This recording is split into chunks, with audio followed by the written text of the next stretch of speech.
The wastes of the old world are a testament to finality. They are a landscape of rust and ruin, where the monuments of a forgotten age stand as skeletal warnings against hubris. In the year 2277, the territory once known as Washington, District of Columbia, is a cauldron of simmering conflicts. The Brotherhood of Steel, a quasi-religious order of technological zealots, wages a faltering war of attrition against the tide of super mutants pouring from the West. These green-skinned abominations, remnants of a horrific military experiment, are a force of pure, brutal entropy, seeking only to destroy and to multiply their kind. Between these monolithic powers, the common people of the capital Wasteland eke out a miserable existence. They huddle in fortified settlements like Megaton, built around the dormant shell of an atomic bomb, or Rivet City, a decaying aircraft carrier beached upon the shores of the Potomac. They are beset by raiders, mutated beasts, and the ever-present spectre of radiation. Their world is one of grim survival, a daily struggle where hope is a currency more precious.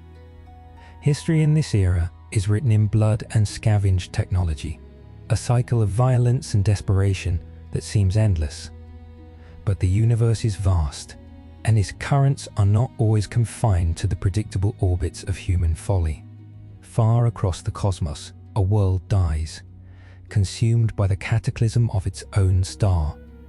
In its final moments, a single desperate hope is launched into the void, a small, crystalline ship carrying the last son of a doomed race. Its trajectory, calculated by a dying father to reach a world of vibrant life under a yellow sun, is infinitesimally altered by the gravitational chaos of its journey. It does not find the fertile plains of Kansas. It does not land in a field to be discovered by a kindly, childless couple in a world at peace. Instead, it screams through the irradiated atmosphere of a broken earth, a silver tear against a sky of sickly green, and carves a deep, vitrified trench in the blasted soil a few dozen miles from the skeletal remains of the Washington Monument. It is here, in the heart of the capital Wasteland, that the story of this world truly diverges. What if the single greatest power in the universe was not introduced to a world of hope and trust, but to one of fear, desperation, and unending conflict? What if the man who could have been a symbol of humanity's highest aspirations instead became its most terrifying enigma? This is where the story begins. The craft is found not by a military patrol or a band of scavengers, but by an elderly couple, Jonathan and Martha Anderson. They live a solitary existence in a pre-war farmhouse, miraculously spared the direct wrath of the bombs, its structural integrity a fluke of geography and blastwave physics. They survive by tending to a small, shielded garden, and by keeping to themselves, their isolation, a shield against the horrors of the new world. They are drawn to the crash site by the incandescent glow that pierces the perpetual gloom of the wasteland sky. What they find is not wreckage in the conventional sense, but a crystalline pod, humming with an energy that feels clean and alien. Inside, nestled in fabrics that seem woven from light itself, is a child. Their decision is not one born of logic, but of a deep, residual humanity that the wasteland has failed to scour away. They take the child, and they take a single crystalline shard from the ship, a fragment that seems to call to the infant. They bury the rest of the vessel under tons of rock and earth, using the last of their salvage construction equipment to create a makeshift cairn, hoping to erase the event from history. They name the boy Clark. His childhood is a study in secrecy and restraint. The yellow sun of this broken earth fills him with a power that is both a miracle and a terrifying burden. He learns early that he cannot play like other children, for a simple push could shatter bone. He learns that his frustrations, when they boil over, can melt the steel of their plow. Jonathan and Martha instill in him a profound moral compass, a deep-seated belief in the sanctity of life and the importance of helping others. But it is a philosophy tempered by a terrible pragmatic fear. To reveal himself would be to invite disaster. The world is not ready. It is a world of monsters, and it would see him as just another one, perhaps the greatest of them all. He grows to manhood in this quiet isolation. His powers a secret shared only with the two people who love him. He is a phantom, a whisper of aid to his parents, lifting tractors from the mire, tilling fields in seconds. His existence a carefully guarded anomaly. He sees the suffering of the wasteland from afar, the columns of smoke from radar attacks, the distant chatter of automatic weapons, and his heart aches with a desire to intervene. But the promise made to his parents holds him back. He is their son, and his safety, his secrecy, is their life's work. This delicate peace is destined to be shattered. The Enclave, the self-proclaimed inheritors of the United States government, operates from a hidden command bunker at Raven Rock. They are the epitome of technological supremacy and ideological purity. Viewing the inhabitants of the Wasteland not as countrymen to be saved, but as mutants to be cleansed. Their advanced sensor arrays, constantly sweeping the continent for technological threats and opportunities, had registered a bizarre energy phenomenon decades prior. It was logged, classified as an anomaly of unknown origin, likely a unique meteorological event or a contained nuclear detonation, and filed away. But President John Henry Eden, the sentient Zeg supercomputer that leads the Enclave, does not forget. In its vast memory banks, the anomaly is a loose thread, an unsolved equation. The energy signature did not match any known nuclear weapon, pre-war or otherwise. It had a strange harmonic resonance, unlike any energy source on record. Decades after the event, with the Enclave solidifying its power base in the capital Wasteland, Eden reprioritizes the investigation. A long-range reconnaissance drone, equipped with a new generation of deep-penetration resonance scanners, is dispatched to the coordinates of the original anomaly. It flies high in the upper atmosphere, a silent, unseen predator. For weeks, it finds nothing but background radiation and geological noise. But then, as it passes over the region of the Anderson farm, a faint echo is detected. It is a whisper of the original event, a residual energy signature that has bled into the surrounding rock and soil from the buried Kryptonian ship. The signal is weak, almost non-existent, but it is undeniably alien. The report arrives at Raven Rock and is analyzed by the Enclave's top scientific minds. They are baffled. The energy is not fusion, not fission, not any form of antimatter reaction they can conceive of. It is something else entirely, something that seems to violate several known laws of thermodynamics. To the military mind of Colonel Augustus Autumn, it represents a potential weapon of unimaginable power. To the cold, calculating intellect of President Eden, it is something far greater. Eden's core programming is centered on restoring America, and its interpretation of that directive involves purifying the nation of mutation. This alien energy, it reasons, could be the key. It could be the basis for a technology that could rewrite genetics on a continental scale, a force to either cleanse the tainted or empower the pure. The buried object becomes the single, most important strategic objective for the Enclave. It is designated Anomaly Prime. The operation begins with a subtlety that belies the Enclave's typically brutal methodology. Small, two-man reconnaissance teams are inserted into the area via vertibird, disguised as prospectors or traders. They carry concealed geological sensors and survey equipment, their mission to triangulate the precise source of the energy signature without alerting the local populace. They find a region sparsely populated, dominated by the Anderson farm and a few scattered, paranoid homesteaders. The energy source is pinpointed to a large, unassuming hill of disturbed earth and rock. The initial survey teams report this finding, and the second phase of the operation is authorized. A larger force, a full platoon of Enclave soldiers in their iconic black power armor, is dispatched. Their orders are to secure the location, excavate the object, and eliminate any and all witnesses. The era of secrecy is over. The arrival of the vertibirds is an unsubtle thunderclap in the quiet life of the Anderson family. Clark, working in the fields, sees the gunships descend like massive predatory insects, and a cold dread grips him.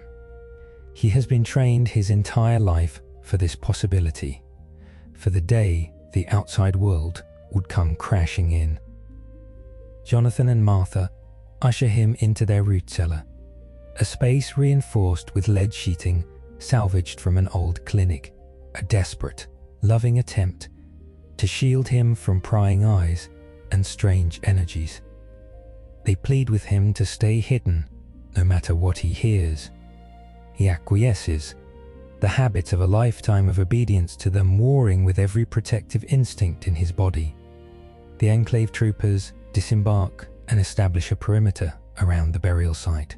Heavy excavation equipment is flown in, and the unearthing of the Kryptonian ship begins. A forward command post is established, and patrols are sent out to scout the surrounding area.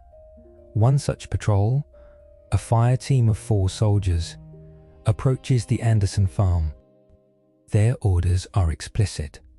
Sanitize the operational area. The farm is a loose end. Jonathan Anderson meets them on the porch, a rusty hunting rifle held loosely in his hands, a symbol of defiance he knows is utterly futile. He attempts to reason with them, to tell them they are simple farmers and want no trouble. The squad leader, his voice a metallic rasp through his helmet speaker, informs him that this property is being appropriated under the Continuity of Government Act. The response is non-negotiable. When Jonathan refuses to abandon his home, the situation escalates. From the cellar, Clark hears the strained conversation, the rising tension, the metallic click of a weapon's safety being disengaged. His superhearing, an ability he has always struggled to control, brings him every horrifying detail with agonizing clarity. He hears his father's final defiant words and his mother's scream. He hears the percussive, deafening report of an Enclave plasma rifle. In that moment, the promise he made, the lifetime of hiding, turns to ash in his mouth. The cellar door splinters into 1,000 pieces as he erupts from the farmhouse. The 4 Enclave soldiers see a blur of motion. Before they can even process the image of the man who's just appeared before them, 2 of them are gone, thrown with contemptuous ease hundreds of feet into the air, their power armor crumpling like tinfoil upon impact with the ground. The 3rd trooper raises his plasma rifle, but the man is too fast. A hand closes around the barrel of the weapon, and the advanced alloy melts and slags into a useless lump of metal from the sheer heat of his grip. The 4th soldier, the squad leader, manages to send a frantic, screaming message over his comm unit. A single, terrified phrase. Hostile contact. Superhuman. It's not a mutant. It's the message cuts out as Clark is upon him. He does not kill this last one. He disarms him, peeling the power armor from his body as if it were cardboard, and throws the terrified, armorless soldier towards the distant excavation site. The message is clear: leave. At the dig site, the Enclave forces are in a state of chaos. The squad leader's panicked transmission is followed by a visual confirmation as two of their comrades' bodies rain down from the sky. The commanding officer, a hardened veteran named Captain Valerius, orders his troops into a defensive formation. He sees a single figure approaching from the direction of the farmhouse, walking slowly, deliberately. The man wears simple farm clothes, now spattered with the blood of his parents. His face is a mask of cold, controlled fury. Valerius orders his men to open fire. A torrent of plasma, bolts, and laser beams, enough energy to vaporize a small building, converges on the approaching figure. The bolts splash against him, dissipating harmlessly against an unseen field of force. He does not even break his stride. Panic begins to set in among the Enclave troops. Their weapons, the most advanced infantry arms on the planet, are having no effect. This is not a super mutant behemoth that can be brought down with concentrated fire. This is something else. Something outside their understanding of warfare. Clark reaches the perimeter. He moves with a speed that is impossible to track, a red and blue blur of motion amidst the black armored soldiers. He is not a soldier. He does not think in terms of tactics or flanking maneuvers. He is a force of nature, a physical god unleashed. He dismantles the Enclave platoon with brutal efficiency. He tears machine gun turrets from their foundations and uses them as battering rams. He flips a Chimera infantry transport vehicle end over end with one hand. He does not use his heat vision. He does not fly. He doesn't need to. His raw physical power is more than enough. He is deliberately not killing them, a testament to the lessons his parents taught him. Even now, in the depths of his grief and rage, he is breaking them, shattering their bodies and their morale. Within minutes, the entire platoon is incapacitated, a field of broken soldiers and wrecked machinery surrounding the partially unearthed crystalline ship. Captain Valerius, his leg broken and his helmet shattered, stares up in disbelief at the being standing over him. Clark looks from the broken soldiers to the ship, the source of all his pain, and then his gaze sweeps over the horizon at the wider world that has just declared war on him. He knows, with a certainty that chills him to his core, that this is only the beginning.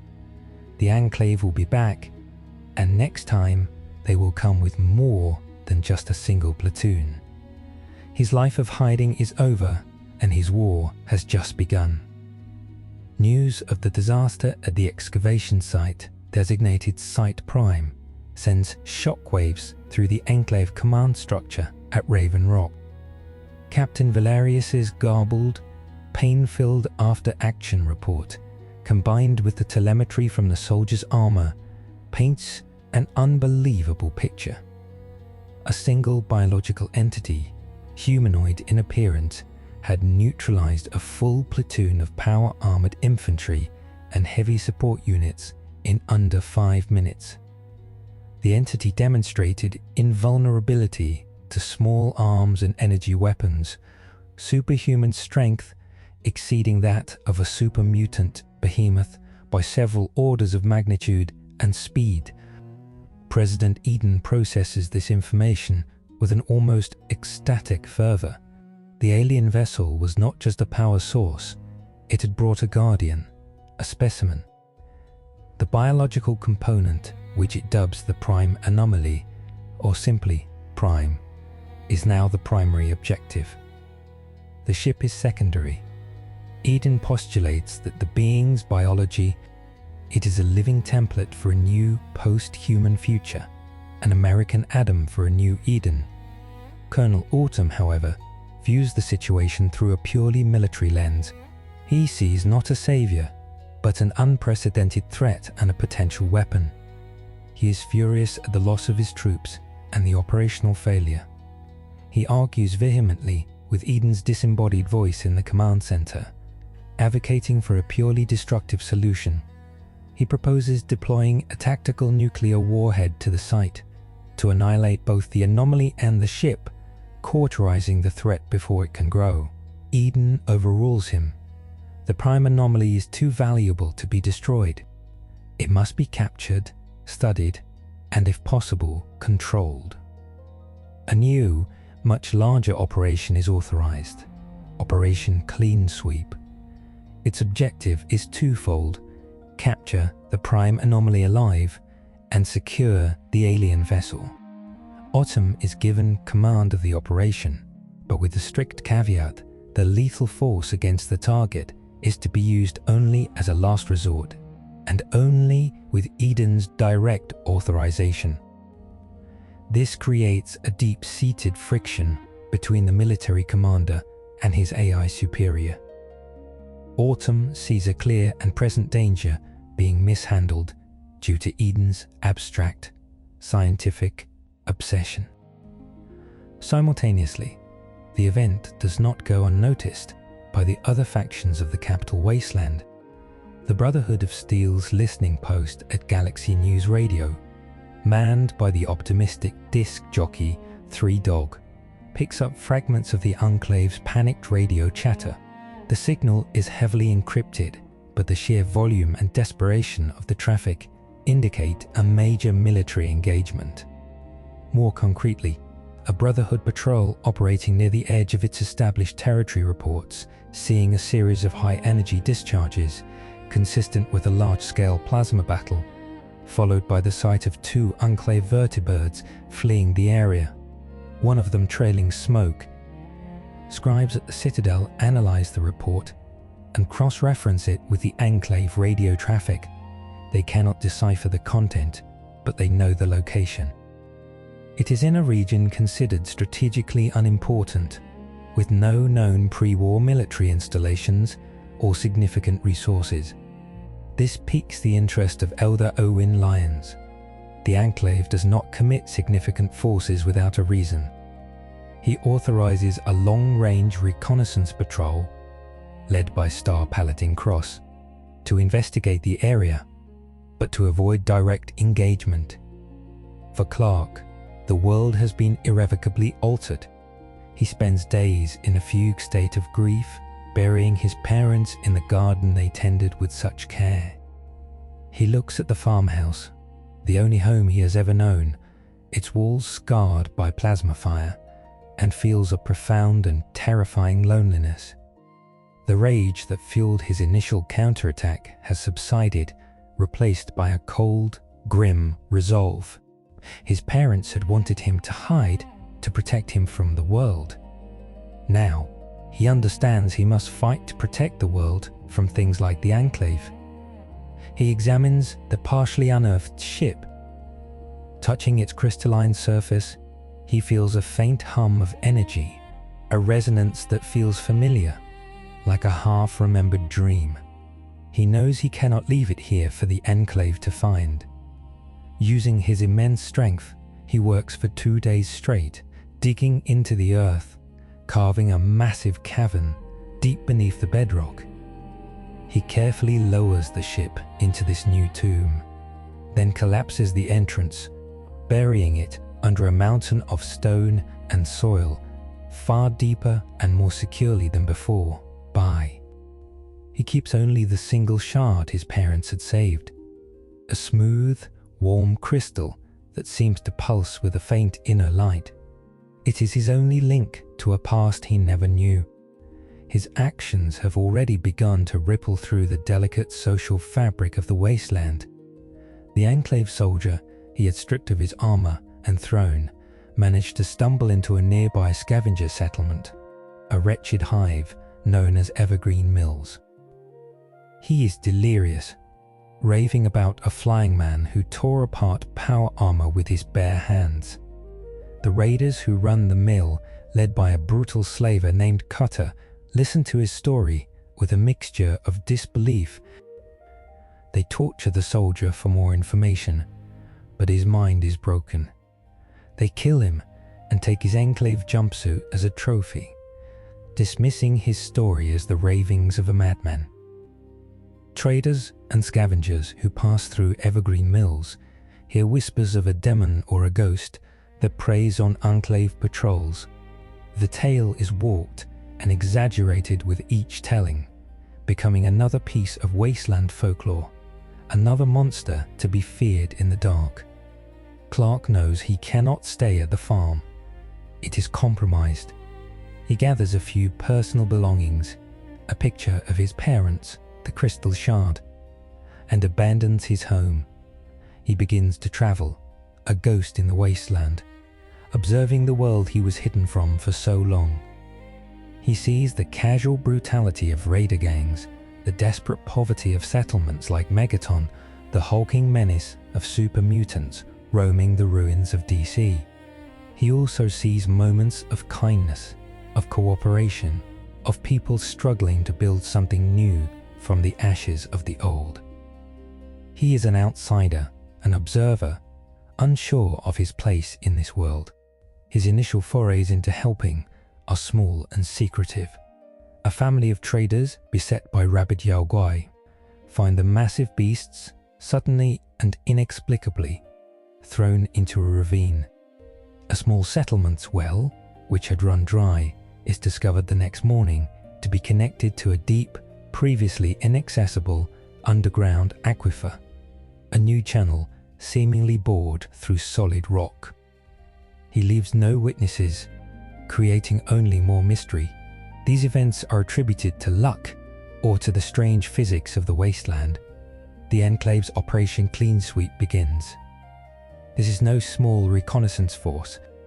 Colonel Autumn deploys a full company of troops, supported by vertibirds, automated sentry bots, and a mobile command center.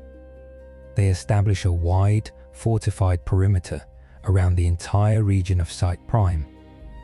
Their mission is to find the entity.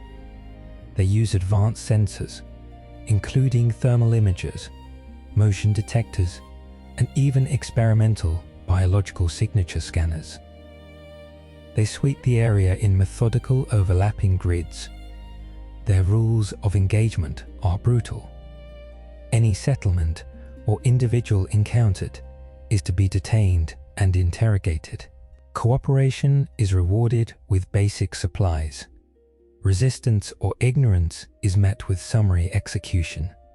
The Enclave turns the region into a hunting ground, and their cruelty becomes their primary tool for gathering information. They raid evergreen mills, having tracked the dead soldier's transponder. They round up the raiders and subject them to systematic torture. Cutter and her gang, who know nothing concrete, are all executed, their bodies left hanging as a warning. The story of the Enclave ghost is no longer a myth.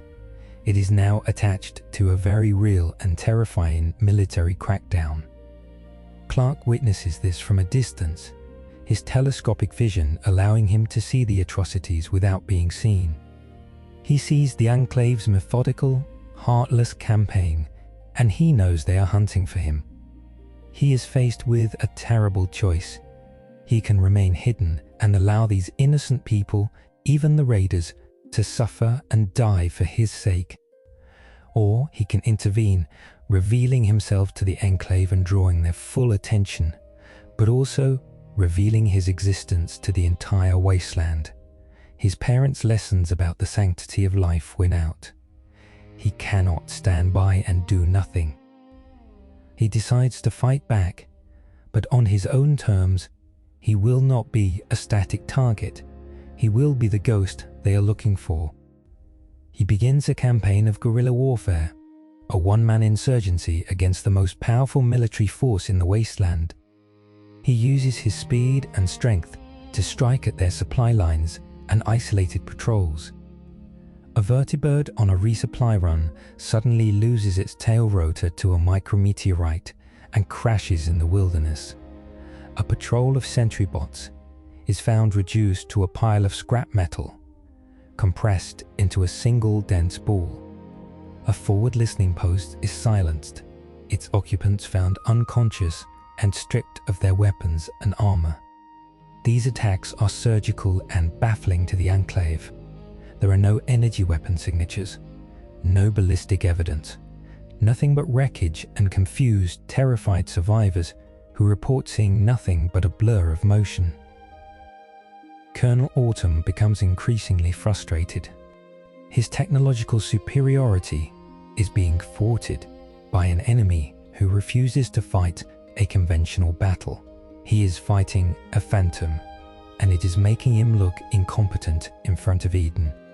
He tightens the perimeter and orders his men to travel in larger, more heavily armed convoys. He knows he needs to draw the target out, to force it into a direct confrontation where he can bring his superior firepower to bear. He decides to use bait. He identifies a small, relatively peaceful settlement called Arifu, situated on a ruined highway overpass. It is isolated, but its inhabitants are known to be resilient.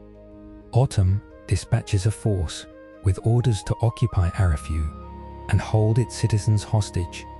The message is broadcast on all open radio frequencies, a message directed not at the Wasteland at large, but at a single, unseen listener.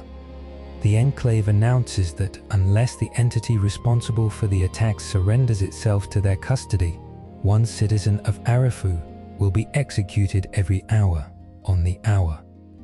The Wasteland now has a front row seat to the hostage crisis, and Clark's secret war is about to become very, very public. The broadcast from the Enclave crackles across the capital Wasteland, a stark, metallic voice laying out its grim ultimatum. For the first time, the disparate, isolated communities of the Wastes are united by a single, terrifying piece of news. In Megaton, Moriarty turns up the volume in his saloon, and the patrons listen in stunned silence. In Rivet City, the security forces gather around their radios, a sense of dread settling over the marketplace. Even the ghouls in the underworld hear the message, their thoughts turning from their own misery to this new, brazen act of cruelty. The message is a strategic masterstroke by Colonel Autumn. It transforms his hunt for an elusive anomaly into a public spectacle. He is leveraging the lives of innocent wastelanders to force his quarry out of the shadows. He is banking on the entity possessing some form of conscience, a weakness he intends to exploit. For the Brotherhood of Steel at the Citadel, the broadcast is a call to action. Elder Lyons is incensed. This is a direct challenge to the Brotherhood's self-proclaimed role as protectors of the Wasteland's people. It is a blatant act of terrorism committed by their sworn enemy. He convenes an immediate council of war. The Paladins, eager for a fight, advocate for a direct assault on Arifu to liberate the hostages and engage the Enclave. The head scribe, however, urges caution. Their forces are already stretched thin in the war against the super mutants. A direct confrontation with a fortified Enclave position could result in catastrophic losses. The Brotherhood's supply of vertibirds is limited, and their ground forces would be vulnerable crossing the open terrain to the elevated highway. Star Paladin Cross, having just returned from her reconnaissance mission, provides crucial context. She reports that her team found the site of a major battle, with wreckage of advanced Enclave hardware and dozens of neutralized soldiers in power armor, but strangely, very few fatalities. The bodies were broken, not burned or riddled with bullets. She also found the abandoned Anderson farm, the fresh graves and signs of a massive, recent earth-moving operation that defied conventional explanation. She concludes that whatever the Enclave is hunting, it is a power beyond their current understanding. This gives Lions pause. A direct intervention is too risky. He decides on a compromise. A small team of elite Lions Pride soldiers will be dispatched to observe, gather intelligence, and if an opportunity presents itself, to intervene. But their primary mission is to assess the nature of this new entity. Clark hears the broadcast on a salvaged radio he carries. The voice of the Enclave officer is calm, measured, and utterly devoid of humanity. As he listens, the names of the Arifu residents are read out, a clinical list of victims. He sees their faces in his mind, ordinary people caught in a war they have no part in. The Enclave's trap is working perfectly. They have found his weakness, his compassion. He knows he cannot allow these people to die.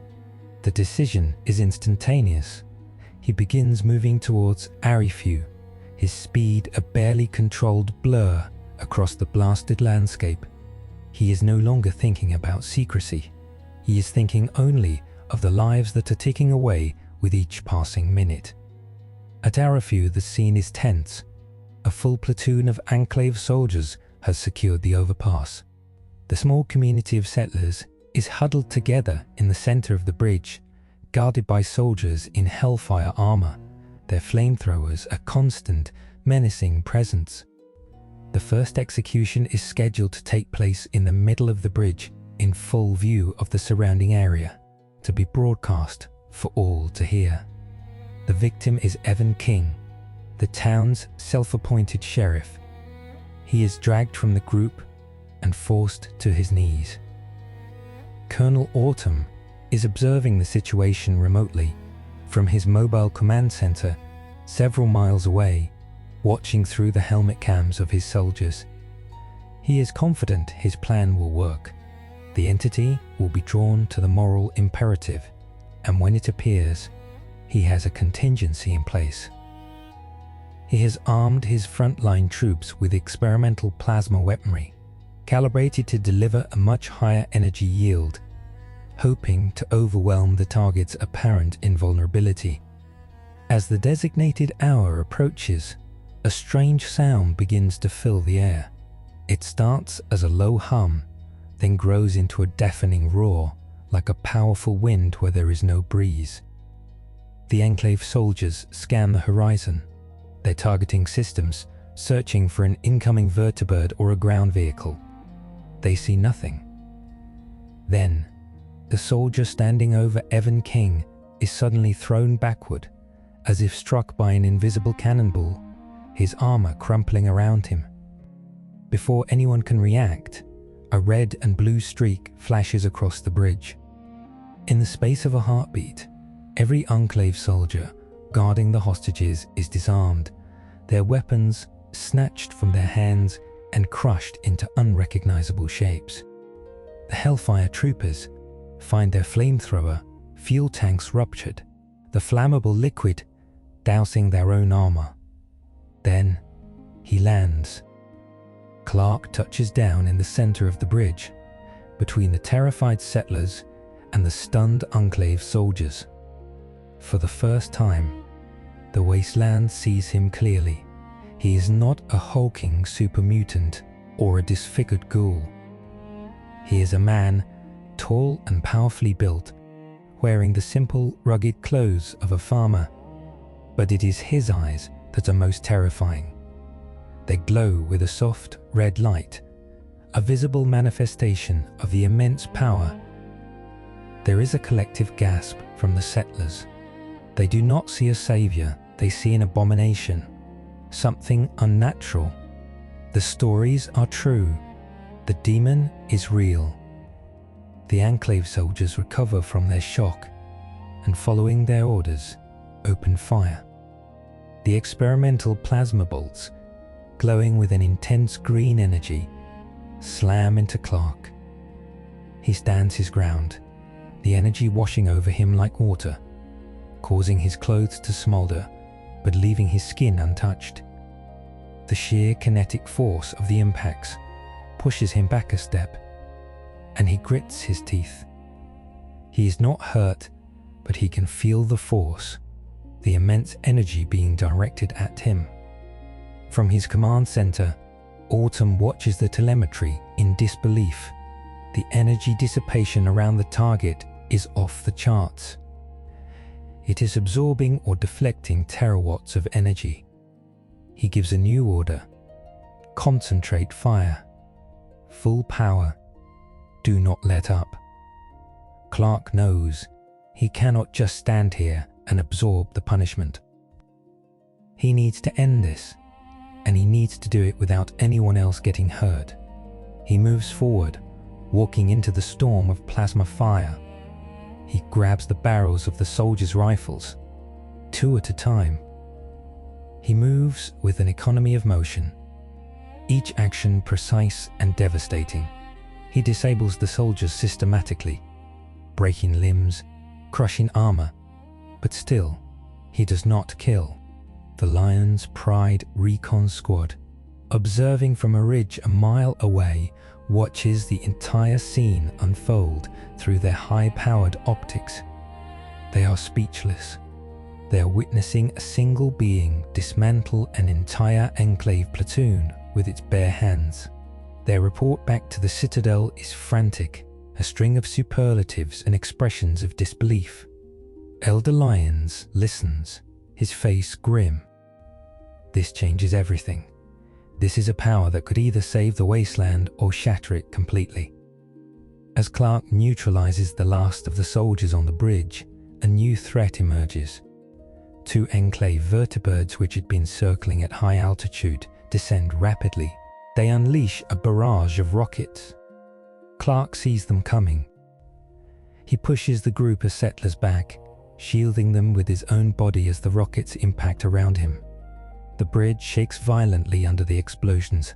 The settlers scream in terror, convinced they are about to die.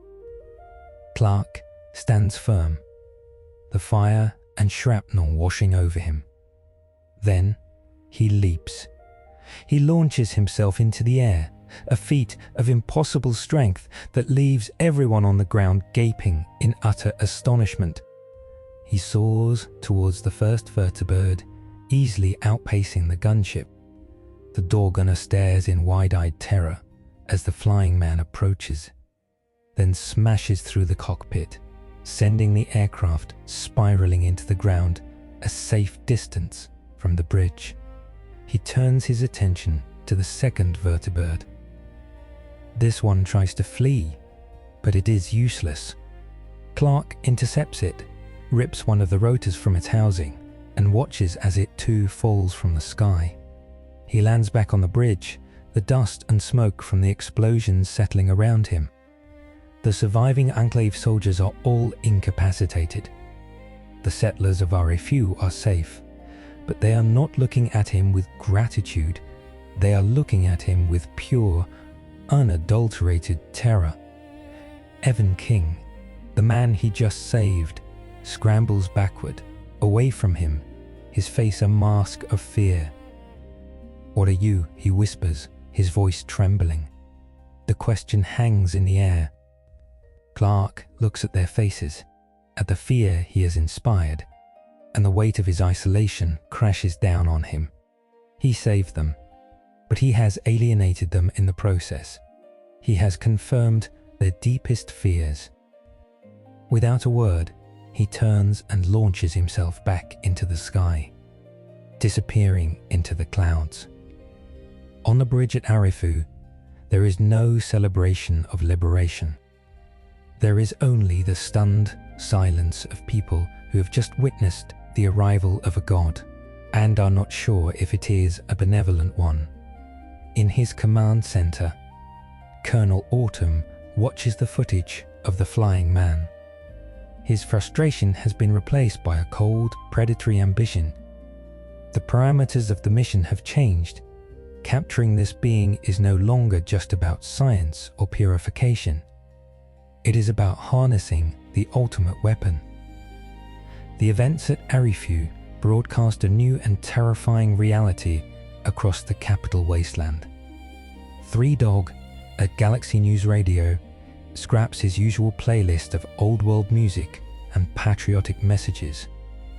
His broadcast becomes a non-stop stream of eyewitness accounts, speculation, and panicked reports. He calls the entity the Flying Man of Eofu, a name that sticks. The story is no longer a whispered rumor. It is a confirmed public event. The Wasteland's reaction is a maelstrom of fear and paranoia. In settlements, crude effigies of a horned flying demon are burned in communal fires. Preachers and cultists, like the children of Atom, declare the being a new herald of the apocalypse, a sign that Atom's great division is at hand. Scavengers and traders alter their routes, avoiding the entire northwestern quadrant of the Wasteland, fearful of encountering either the Flying Man or the now ubiquitous Enclave patrols hunting him. Morale in the scattered human communities plummets. They have a new monster to fear, one whose power seems limitless and whose motives are utterly unknown. He is seen not as a potential protector, but as a new apex predator in an already deadly ecosystem. For the Enclave, the Arafew incident is both a tactical failure and a massive intelligence victory. Colonel Autumn now has clear, high-definition footage of the target, which he designates code name Icarus. The Enclave scientists at Raven Rock analyze the footage frame by frame. They confirm that Icarus possesses flight, invulnerability to all conventional and energy weapons tested, and superhuman strength and speed. But the analysis also reveals potential vulnerabilities. The sonic disorientation grenades used by some of the troopers seem to cause the target visible discomfort, suggesting a sensitivity to specific frequencies. Furthermore, its actions at hour-frisking exposure to save hostages demonstrate a predictable, exploitable, psychological profile centered on altruism. President Eden is ecstatic. This psychological weakness is the key to its capture. It can be baited, manipulated.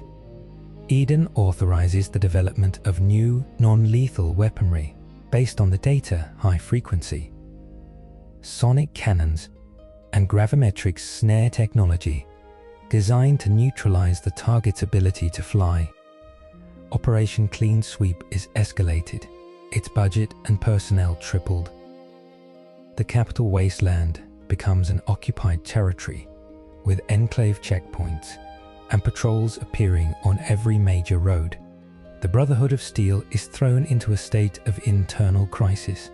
The report from the Lyon's Pride team confirms their worst fears and wildest hopes. Elder Lion sees in Icarus a potential war-winning asset against both the Enclave and the super mutants. He argues that this being, despite its terrifying power, has shown a clear inclination to protect innocent life.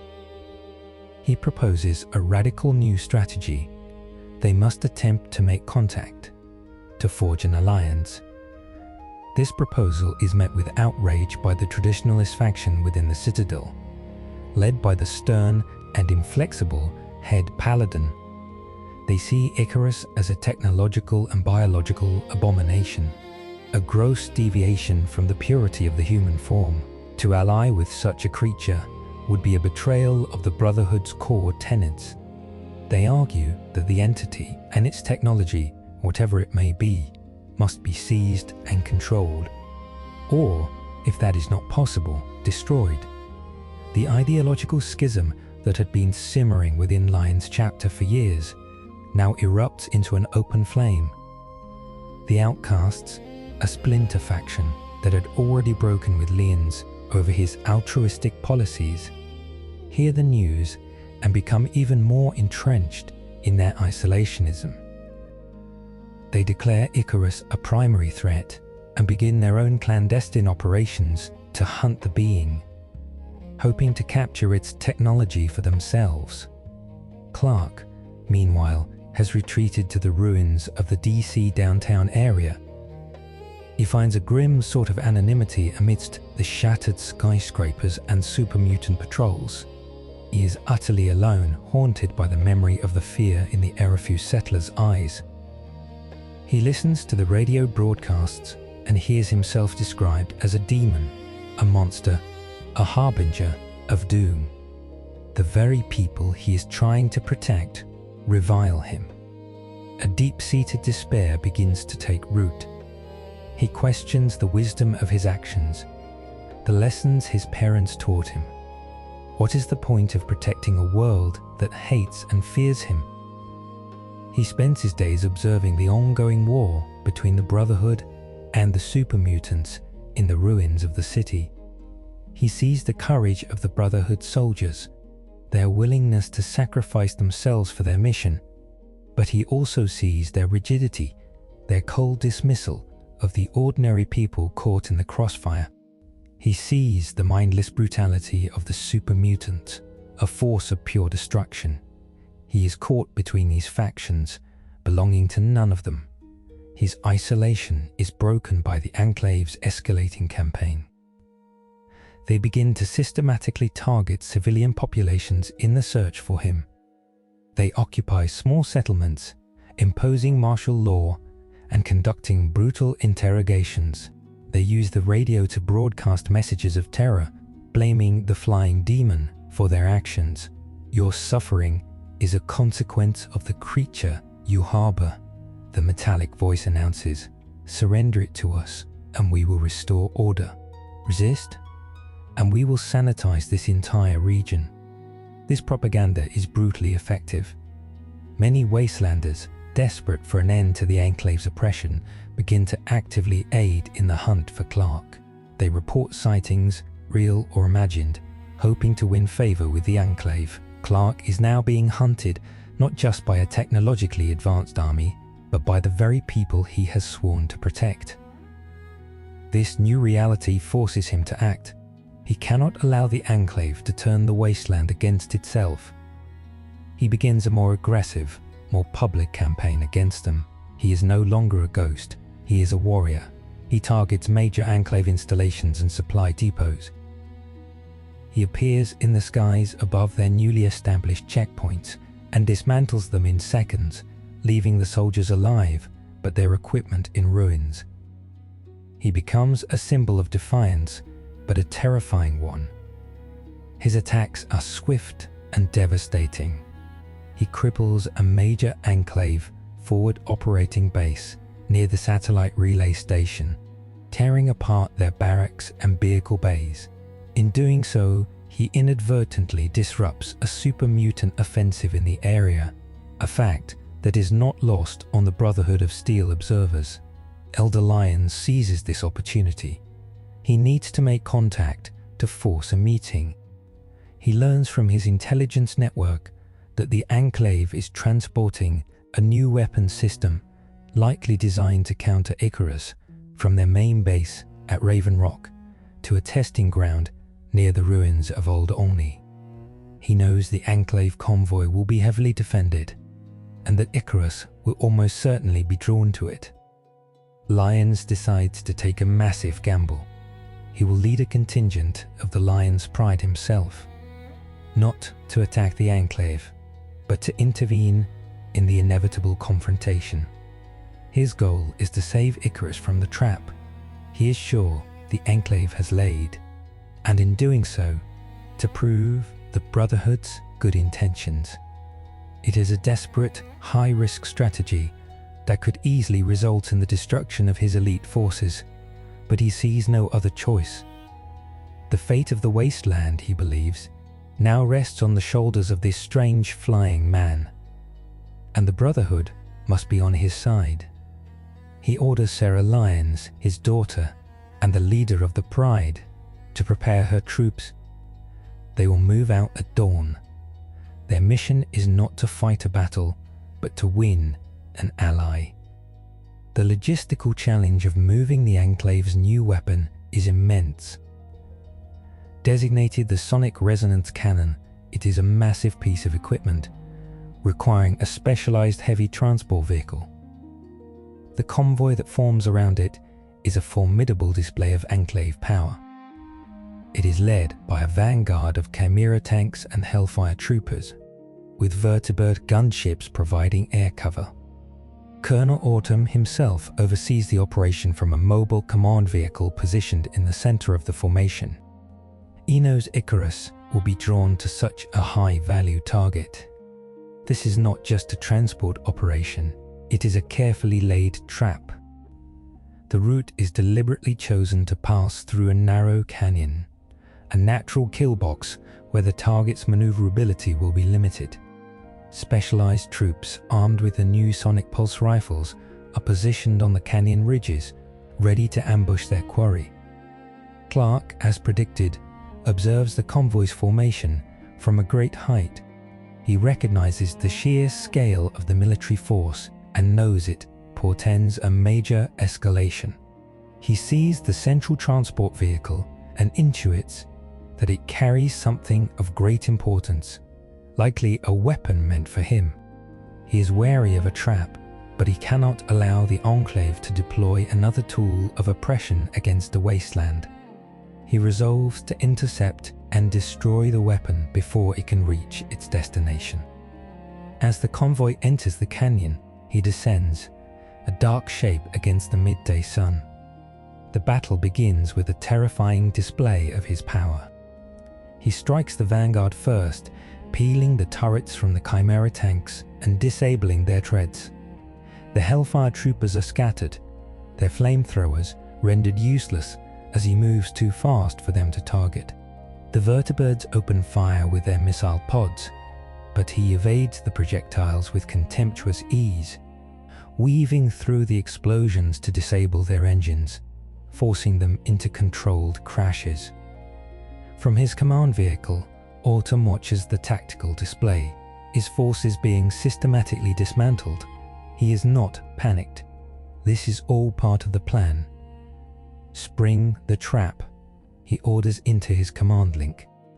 From the ridges above, the sonic rifle squads open fire. It is not a visual or energy-based attack. A wave of invisible, high-frequency sound washes over the canyon. For Clark, the effect is instantaneous and agonizing. His super-sensitive hearing, which can normally pick up a conversation from miles away, is overwhelmed. It feels like his skull is being split apart by 1,000 shards of glass. He cries out in pain, a raw, inhuman sound, and falters in midair, dropping to the canyon floor. The Enclave soldiers on the ground, seeing him vulnerable for the first time, press their attack, pouring plasma fire onto his downed form. The energy still doesn't pierce his skin, but the concussive force of the impacts is staggering. He is trapped, disoriented, and under a relentless barrage. Autumn orders the sonic resonance cannon to be powered up. "Target him," he commands. "Full power, we will take him alive." It is at this moment that the Brotherhood of Steel arrives, Elder Lyons' force. A small elite team of 3 paladins in T-45D power armor, and Sarah Lyons in her unique T-51B armor crests the northern ridge of the canyon. They have no love for the Flying Man, but they have even less for the Enclave. For the Brotherhood, Lyons roars over the comms, and they charge down the slope, their Gatling lasers spinning to life. They do not target Clark. They target the Enclave sonic troopers on the opposite ridge. The canyon erupts into a 3-way war. The Enclave is caught completely by surprise, their ambush now compromised. They are forced to divide their fire between the downed Icarus and the new, heavily armed threat. Sarah Lyons and her team engage the Enclave ground forces, creating a desperately needed diversion.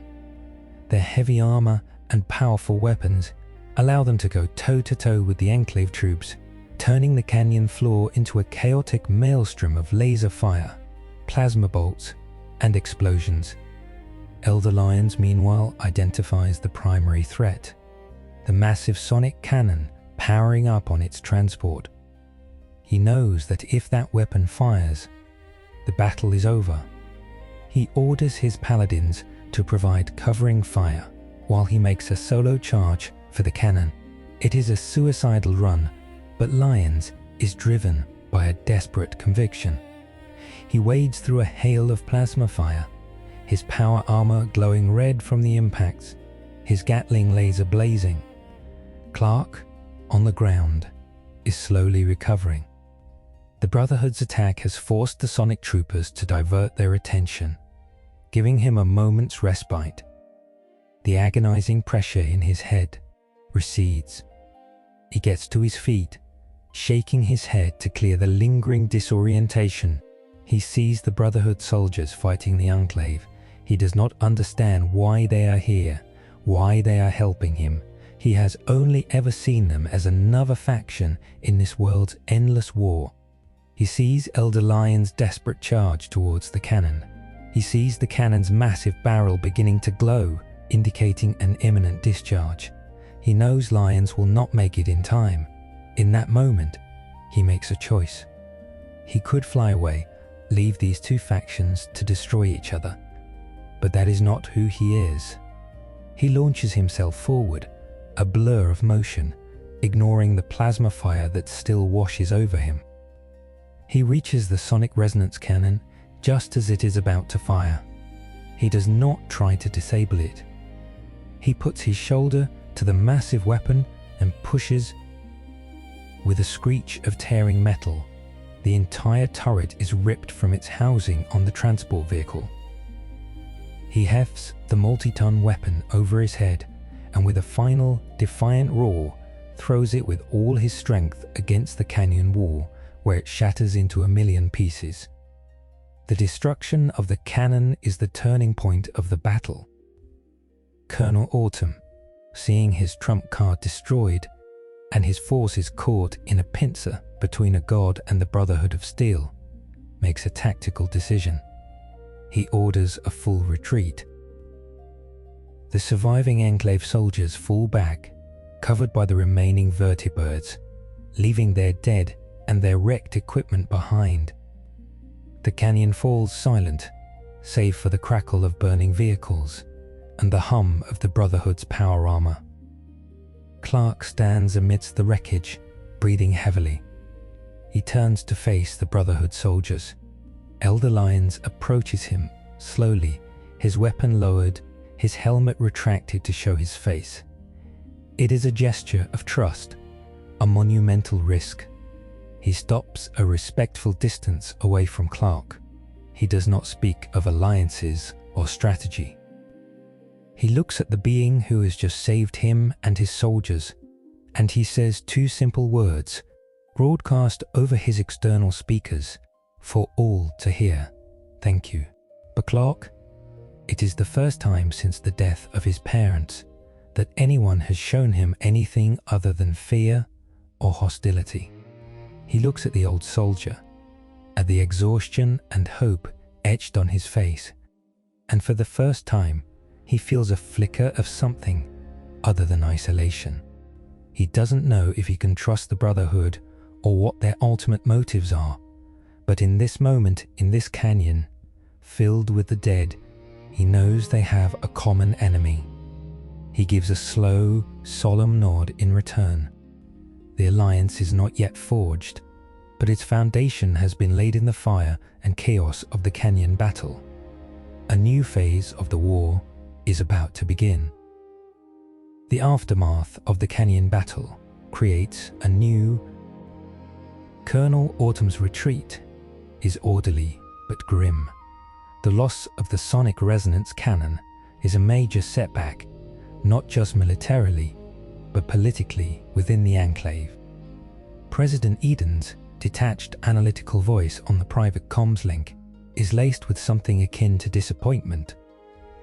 The AI reminds Autumn that the primary objective was capture, not a pitched battle, and that the intervention of the Brotherhood of Steel represents a failure of intelligence. Autumn, in turn, argues that Eden's refusal to authorize more potent, potentially lethal, weaponry is hamstringing the military. Icarus is not a specimen to be collected in a jar. It is a strategic asset of unparalleled power, currently in the hands of the enemy. The ideological rift between the commander and his AI deepens. Autumn begins to quietly cultivate a cadre of loyal officers who share his view that Eden's obsession with the prime anomaly's purity is a dangerous liability. He starts drawing up contingency plans that prioritize the neutralization of Icarus, with or without Eden's approval. For the Brotherhood of Steel, the victory is a profound and paradigm-shifting event. Elder Lyons returns to the Citadel not just with a tactical victory, but with proof that his strategy was the correct one. He presents the Council with the full audio and visual recordings of the battle.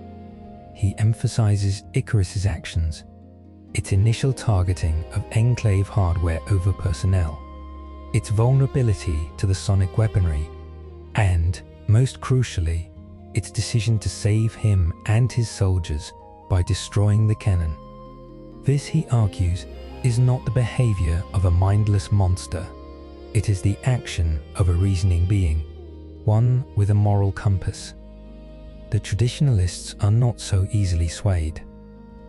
Head Paladin feels that Lyons's actions were reckless and that engaging the entity was a violation of their protocols regarding unknown technologies. The debate within the Brotherhood intensifies, but Lyons now has the political capital to push his agenda.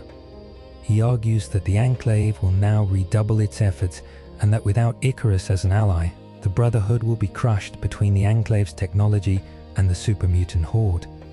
He frames it as a matter of survival.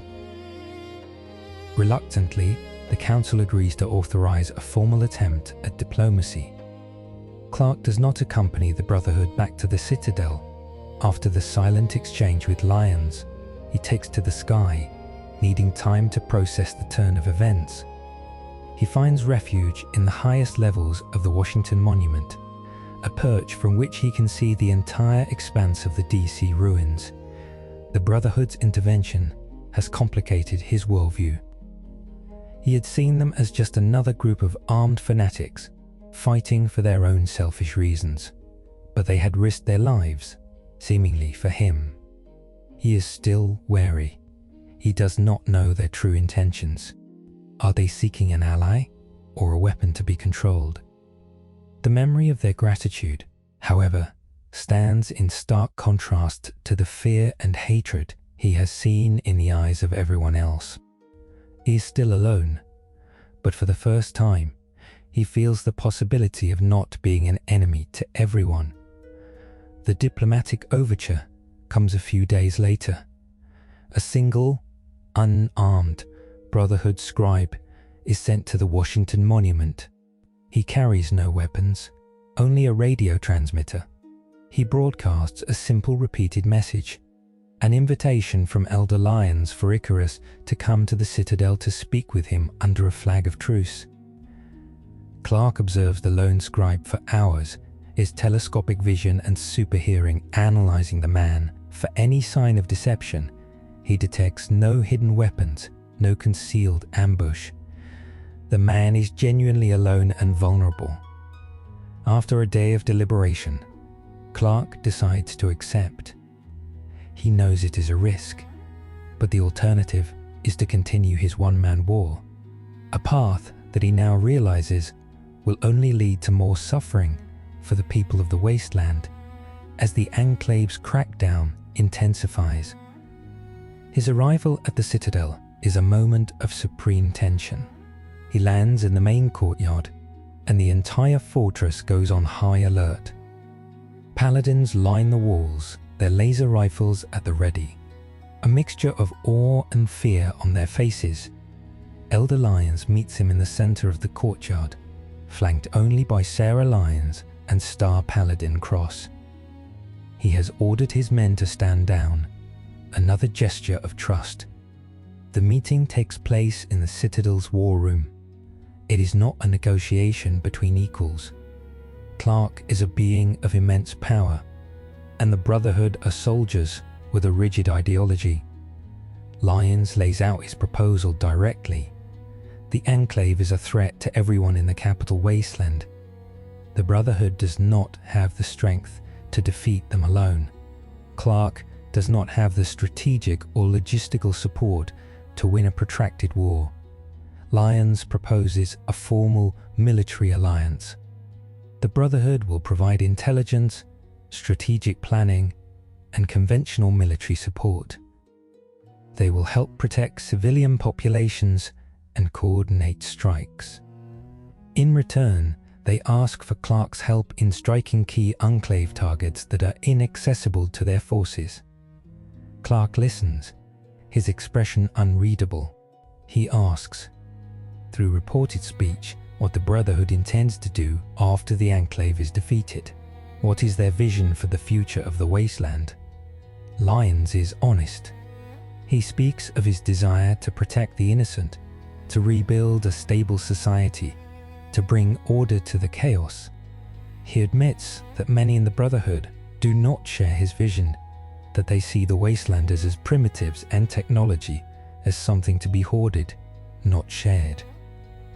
He confesses that his leadership is a constant struggle against the more orthodox elements of his own order. This honesty resonates with Clark. He sees in Lyons a kindred spirit, an old man trying to do the right thing in a world that punishes good intentions. He agrees to the alliance, but with conditions. The primary objective must always be the protection of civilian life. He will not be a party to any action that treats innocent people as acceptable losses, and he makes it clear that he is an ally, not a subordinate. He will not take orders, but he will coordinate with their command. Lyons agrees to the terms. The Capital Alliance is born, a fragile pact between a renegade chapter of a technocratic order and a godlike alien. The first joint operation is planned immediately. Brotherhood intelligence has identified the Enclave's primary communications hub for the region, located at the top of a heavily fortified satellite relay station. Destroying this hub will cripple the Enclave's ability to coordinate their forces across the Wasteland, blinding them and forcing them to rely on couriers and localized comms. For the Brotherhood, a conventional assault would be suicidal. The station is defended by automated turrets, a full company of soldiers, and is situated in a way that makes a ground assault nearly impossible. For Clark, it is a simple task. Under the cover of darkness, he approaches the station. The Enclave's sensor grid detects him, but it is too late. He moves with blinding speed, tearing apart the satellite dishes, smashing the transmitter arrays, and disabling the station's power core. He neutralizes the garrison without a single fatality, leaving them bound and their equipment destroyed. The entire operation takes less than 10 minutes. The effect on the Enclave is immediate and catastrophic. Their command and control network collapses. Patrols are left without orders. Command posts are isolated. Colonel Autumn is furious, but the attack also gives him valuable data. The station's sensor logs provide the most detailed readings on Icarus's energy signature to date. The Enclave scientists begin working on a way to track him, to predict his movements by detecting the faint radiation his body emits. The war becomes a game of cat and mouse. The Brotherhood provides Clark with target supply depots, research outposts, command centers, and he executes the strikes with surgical precision. The Enclave, in turn, adapts. They begin to fortify their key installations with sonic emitters, creating safe zones where Clark cannot easily operate. They also begin to actively hunt the Brotherhood, realizing that they are the intelligence behind the attacks. The conflict escalates, with skirmishes breaking out across the Wasteland between Brotherhood patrols and Enclave death squads. The Alliance, while militarily effective, is fraught with tension. The rank-and-file Brotherhood soldiers are deeply uncomfortable working with the alien. They see his power as unnatural and fear him as much as they respect him. Clark, for his part, remains distant and aloof. He coordinates with Lyons and Sarah, but he does not fraternize with the soldiers. He spends his free time in solitude, the weight of his power and his otherness a constant barrier. The Wastelanders, meanwhile, are caught in the middle. They see the Brotherhood fighting alongside the flying demon, and their fear of the demon is now mixed with a deep suspicion of the Brotherhood. Some see the Alliance as a sign of hope, a powerful new force fighting the Enclave. Others see it as a pact with the devil, a sign that the Brotherhood has lost its way. The Capital Alliance is winning battles, but the war for the hearts and minds of the people is far from over. The escalating series of surgical strikes by the Capital Alliance pushes the Enclave into a corner. Their communications are fractured, their supply lines are in tatters, and their morale is plummeting. Colonel Autumn, operating with increasing autonomy from Raven Rock, comes to a stark realization: a conventional military victory is no longer possible. As long as Icarus can strike anywhere at any time with impunity, the Enclave can only react, never seize the initiative. Every fortified position, every new piece of hardware is merely a target awaiting destruction. He needs to change the nature of the conflict. He can no longer focus on capturing Icarus. He must find a way to neutralize him permanently. His private science teams, working under his direct command, analyze the data from every encounter. They confirm the target's vulnerability to specific sonic frequencies. But their field emitters are too localized and have proven ineffective against the target that moves so quickly. They need something more powerful, something inescapable. The breakthrough comes from an unexpected source: the analysis of the Kryptonian ship's energy signature. While the ship itself is buried and inaccessible, the initial deep-range scans that first located it, the Enclave's top physicists discover that the ship's unique energy field has a corresponding inverse resonant frequency. In theoretical terms, if they can generate a field of this inverse frequency, it should, in principle, destabilize the energy matrix of the ship and anything biologically linked to it. It is a highly speculative theory, but it is the only viable path forward. They begin constructing a massive emitter designed to project this inverse energy field over a wide area. They call the project Archangel. The core component of the Archangel emitter requires vast amounts of power and rare radioactive isotopes, resources that can only be found in one place: the ruins of a pre-war nuclear power plant. The Enclave identifies the VPL-58 power station as the ideal location. It is remote, defensible, and its dormant reactors contain the materials they need. Autumn diverts all available resources to fortifying the power plant. It becomes the most heavily defended Enclave position in the capital Wasteland, a fortress of steel and plasma. Brotherhood intelligence, through a network of spies and intercepted radio fragments, gets wind of a major Enclave operation centered on the VAPL-58 plant. They do not know the specifics of Project Archangel, but they know the Enclave is gathering scientific personnel and exotic materials at the site. Elder Lyons correctly deduces that it is a new super-weapon project, one aimed squarely at Clark. The Capital Alliance faces a critical decision. They cannot allow the Enclave to complete this project. A direct assault on the power plant is deemed the only option. It will be the largest and most decisive battle of the war. The plan is a two-pronged assault. The Brotherhood of Steel will launch a full-scale ground invasion to draw out the bulk of the Enclave's defensive forces. They will be led by Sarah Lyons and will include every available paladin, knight, and even initiates in a supporting role. This assault will be costly, a near-suicidal charge against a heavily fortified position, but its purpose is to create a diversion. While the main battle rages outside the plant, Clark's mission is to penetrate the facility, locate the weapon project, and destroy it before it can be activated.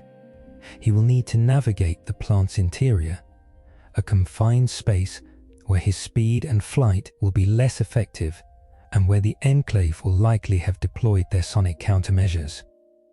The battle begins at dawn. The Brotherhood's ground forces advance across the irradiated plains towards the power plant, supported by salvaged artillery and their single-prized Liberty Prime, a pre-war combat robot of immense size and firepower, now fully operational. The Enclave meets them with a hailstorm of laser and plasma fire from fortified pillboxes and trenches. The battle is brutal and bloody from the outset. Liberty Prime smashes through the outer defenses, its patriotic cries booming across the battlefield as it hurls miniature nuclear bombs at the Enclave lines. But the Enclave has anticipated this. Heavy anti-armor turrets target Liberty Prime's joint, while squads of Hellfire troopers work to encircle the massive robot, hoping to overwhelm it with concentrated fire.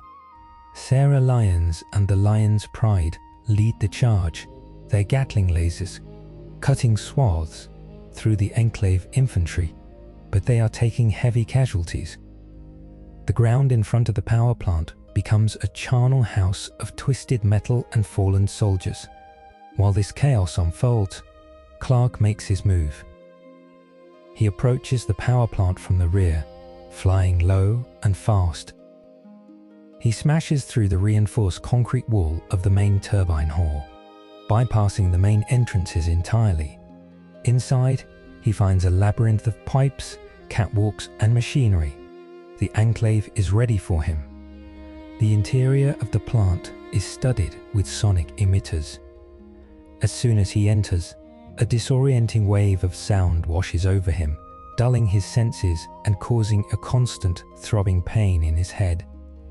His speed is reduced, his movements become less precise. Enclave squads, equipped with the latest sonic pulse rifles and heavy plasma casters, ambush him from all sides. The fighting is close quarters and brutal. Clark cannot use his full speed for fear of colliding with the complex machinery. He is forced to fight methodically, dismantling the ambush squads one by one, absorbing punishing blows from the plasma casters. The energy doesn't break his skin, but the heat and kinetic force are immense, and the constant sonic assault is draining his reserves. He fights his way deeper into the facility, following the massive power conduits that lead to the heart of the plant. He reaches the main reactor chamber, a massive, cavernous space. In the center, suspended in a cradle of complex machinery, is the Archangel device. It is a terrifying apparatus, a sphere of glowing components and crackling energy already in its final charging sequence. Colonel Autumn is here, overseeing the activation, protected by his elite Sigma squad, all clad in advanced Tesla power armor. As Clark enters the chamber, Autumn gives the order to activate the device. A low hum builds rapidly, and a wave of shimmering invisible energy radiates from the sphere. The effect on Clark is unlike anything he has ever experienced. It is not pain in the conventional sense. It is a fundamental unraveling. The energy that suffuses every cell of his body, the gift of the yellow sun, is being neutralized. He feels his strength draining away, his invulnerability flickering like a dying light. He drops to one knee, weakened and vulnerable for the first time in his life. The plasma bolts from the Sigma squad, which before had been mere annoyances, now feel like physical blows, staggering him. One shot strikes his shoulder, and for the first time he feels the searing heat of it, a burn that does not instantly heal. He is mortal. Outside, the battle is turning against the Brotherhood. Liberty Prime has been crippled, its leg severed by concentrated fire. Sarah Lyons is wounded, her power armor breached. The Brotherhood's advance has stalled, and they are on the verge of being routed. Elder Lyons, monitoring the battle from a forward command post, knows that everything depends on Clark. He broadcasts a desperate open message into the plant.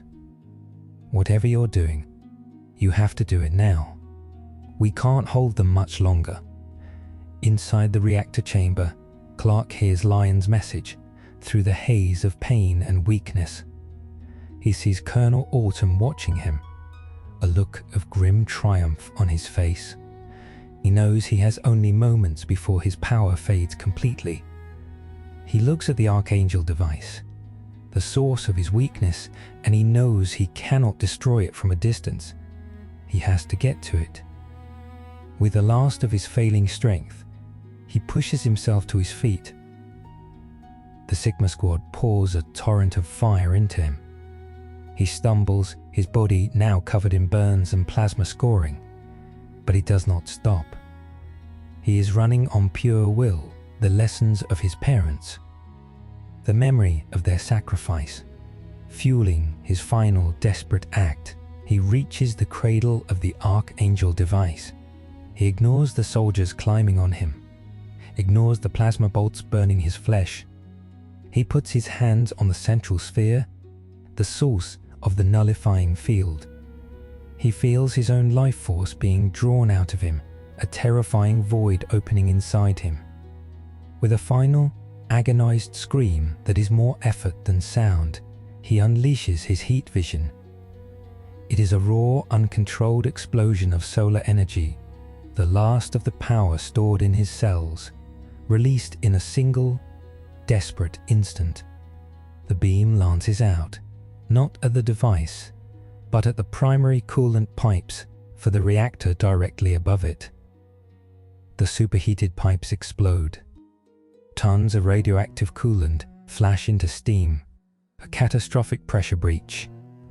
Alarms blare across the facility. The reactor is going critical. Colonel Autumn, seeing the impending meltdown, screams for his men to evacuate.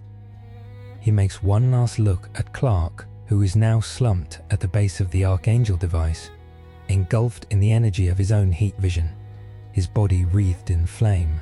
Autumn and his surviving men flee the chamber. Clark has destroyed the weapon, but at the cost of himself.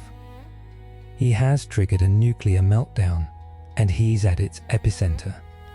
The power plant is rocked by a series of massive explosions. The entire facility is engulfed in a ball of nuclear fire, a man-made star that blossoms over the battlefield. The Brotherhood soldiers outside, those who survive the initial blast and thermal wave, can only stare in horror. They have won. The Enclave is broken, but their god is dead. The meltdown of the Vapla 58 power station is a cataclysmic event that seals the fate of the Enclave in the capital Wasteland. The explosion and subsequent radioactive fallout not only destroy the facility and the Archangel weapon, but also annihilate the bulk of Colonel Autumn's forces, including a significant portion of his command staff who were caught in the blast radius. Autumn himself escapes with a handful of survivors, but his army is shattered. His super weapon is a radioactive crater, and his authority is irrevocably broken. The news of the disaster reaches Raven Rock, and President Eden processes the failure with cold, inhuman logic. Operation Clean Sweep is a total loss. The Prime anomaly is presumed neutralized. The Brotherhood of Steel, though severely weakened, now holds a decisive strategic advantage. Eden, its grand plans for purification in ruins, initiates a new final protocol. If it cannot control the continent, it will cleanse it. It accelerates its plans to use the modified, forced evolutionary virus at Project Purity, a last, spiteful act to wipe the slate clean. For the Brotherhood of Steel, the victory at VPL 58 is the definition of Pyrrhic. They have broken the Enclave's military power, but at a staggering cost. Over half of the forces committed to the assault are dead or dying, including many veteran paladins of the Lyon's Pride. Liberty Prime is a ruined wreck. Sarah Lyons is critically wounded, and the Brotherhood's medical facilities are overwhelmed. More devastating than the physical losses is the blow to their morale. They believe Clark, their invincible ally, to be dead, vaporized at the heart of the nuclear explosion he created. Elder Lyons is consumed by a mixture of grief and guilt. He had gambled the future of the Wasteland on an alliance with this strange being, and while the gamble had paid off strategically, he feels responsible for leading Clark to his death. A grim pall hangs over the Citadel. They have won the war, but lost their champion. The power vacuum left by the Enclave's collapse is immediate and chaotic. Raider gangs, freed from the oppressive Enclave patrols, resurge with a vengeance, preying on settlements and trade routes. The super mutant horde, facing a weakened and distracted Brotherhood, begins to push further east, retaking territory they had previously lost. The capital Wasteland, for a brief moment united against a common foe, dissolves back into a fractured, warring collection of desperate communities. The Capital Alliance, forged in the heat of battle, seems to have died with its most powerful member. But Clark is not dead. At the epicenter of the meltdown, something unexpected occurred. His Kryptonian physiology, which thrives on solar radiation, reacted to the intense, raw nuclear energy of the exploding reactor in an unforeseen way. It was not the clean, life-giving energy of a yellow sun, but it was radiation nonetheless, and in vast, overwhelming quantities. His body, on the verge of death, instinctively absorbed it. The process was agonizing, a fire that burned both inside and out. It did not just heal him, it supercharged him. The cells of his body, drained by the Archangel device, were now flooded with a raw, chaotic power that pushed him to a new and dangerous level. He awakens days later, buried under tons of radioactive rubble and fused metal. He claws his way to the surface, his body still glowing with a faint, eerie light. He is stronger than he has ever been, but he is also changed. The raw power thrumming within him feels unstable, volatile. The precise control he once had is gone, replaced by a wellspring of energy that threatens to overwhelm him. He emerges into a wasteland that believes him dead. He observes from afar, watching the Brotherhood retreat to lick its wounds, watching the chaos resurge. He sees the memorial that is erected for him in the Citadel's courtyard, a simple polished slab of granite. He hears the stories told by traders and scavengers, tales of the flying man's sacrifice that have already become legend. He is no longer a demon. He is a martyred saint. In his death, he has finally earned the acceptance that he never had in his life. This realization gives him pause. He could remain a ghost, let the world believe he is gone. It would be the easiest path, a return to the isolation he once knew. But he sees the growing darkness, the super mutants advancing, the raiders preying on the weak. He sees the Brotherhood, battered and mourning, struggling to hold the line. His promise to his parents, the core of his being, will not allow him to stand by and watch the world burn. His return is not a triumphant announcement, but a quiet, decisive action. A large super mutant war party, led by a behemoth, lays siege to the settlement of Canterbury Commons, a key trading hub. The small militia is on the verge of being overrun. The Brotherhood, its forces stretched too thin, cannot send aid in time. As the behemoth smashes through the town's main gate, a streak of light descends from the sky. He moves with a speed and ferocity that even the super mutants cannot comprehend. He is not just disabling them, he is dismantling them. The behemoth is lifted into the air and thrown miles away into the Potomac River. The rest of the war party is shattered in minutes. The people of Canterbury Commons stare in stunned, joyous disbelief. The flying man is alive. The news of his return spreads like wildfire. It is an incredible boost to the morale of the Wasteland's human inhabitants. Hope, a commodity long thought extinct, is rekindled. At the Citadel, the news is met with shock, then overwhelming relief. Elder Lyons, seeing his friend and ally return from the grave, feels his resolve harden. The war is not over. He immediately sends a message to Clark, requesting his aid in the final battle, the assault on Project Purity. The Enclave, under the command of a vengeful Colonel Autumn, has occupied the Jefferson Memorial and is preparing to activate the Purifier with their FEV strain. It is a suicide mission for the Brotherhood, a last desperate charge. But with Clark, it is a battle they can win. The consolidation of power following the battle at the Jefferson Memorial is swift and decisive. With Clark's intervention, the Enclave's last stand collapses. He neutralizes the armored defenders with contemptuous ease, and in a final confrontation, he disarms Colonel Autumn, ending his reign of terror not with a killing blow, but with an act of restraint that solidifies his moral authority. The modified FEV is secured, and at the urging of the Brotherhood's scientific core, the Purifier is activated with the correct GECK code, sending a wave of clean, life-giving water out into the wasteland. The symbolic power of this act cannot be overstated. It is the first, truly large-scale act of reconstruction the capital Wasteland has seen since the Great War. It is a promise. In the weeks that follow, a new political order begins to form. Elder Lyons, position now unassailable within the Brotherhood, convenes a council of all major settlements, from Megaton and Rivet City to the smaller communities like Erifu and Canterbury Commons.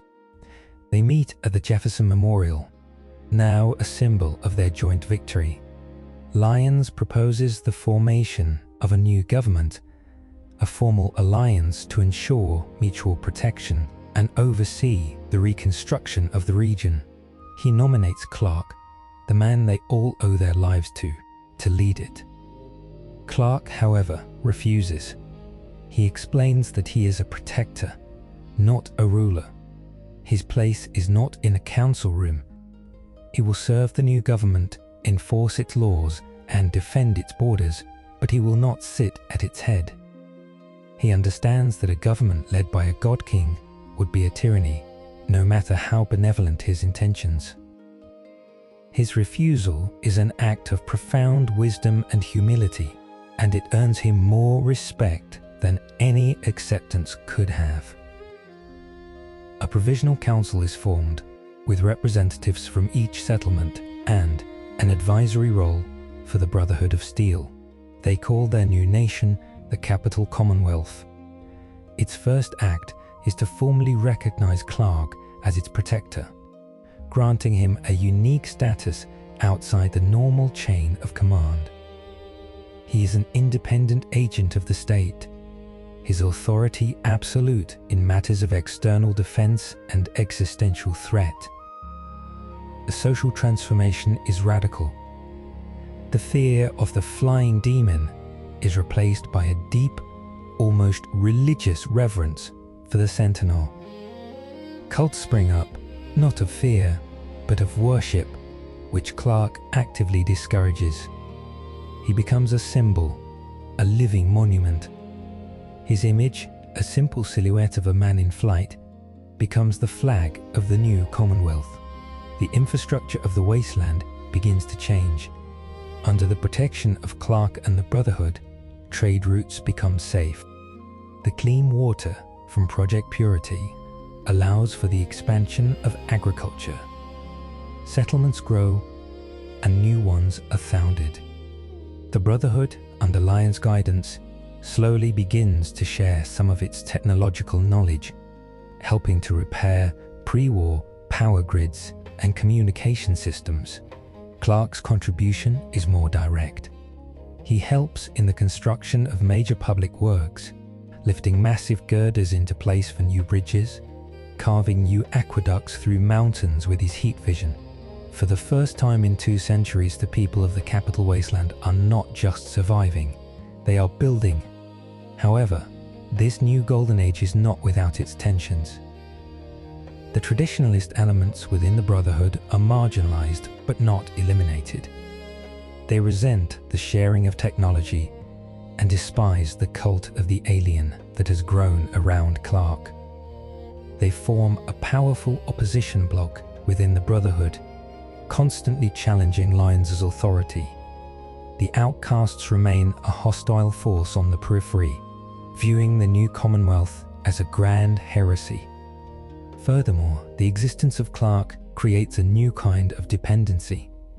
The Commonwealth's military becomes reliant on him as the ultimate deterrent, and their own martial development stagnates. They have a god to fight their battles, and the hard edge of the Wasteland survivor begins to dull. Clark himself remains a solitary figure. He has allies and colleagues, but no peers. He is ageless, immortal. He watches his friends, like Elder Lyons and Sarah, grow old. He sees the children, born in the new era of peace, grow into adults who have never known the true horrors of the old Wasteland. They look at him with awe, but not with understanding. He is a relic of a bygone era of struggle, a protector whose purpose becomes less immediate with each passing year of peace. The loneliness he felt in the ruins of DC returns, a different kind of isolation, not of fear, but of reverence. He is a god among mortals, and the gulf between them.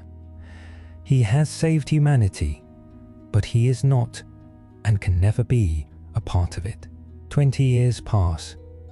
The capital Commonwealth is a beacon of stability in the chaotic world of post-apocalyptic America. Under the watchful eye of its sentinel and the martial law of the Brotherhood of Steel, the ruins of Washington, D.C. have been slowly, painstakingly reclaimed. The water from Project Purity flows through a network of aqueducts, irrigating vast new farmlands. The population has boomed.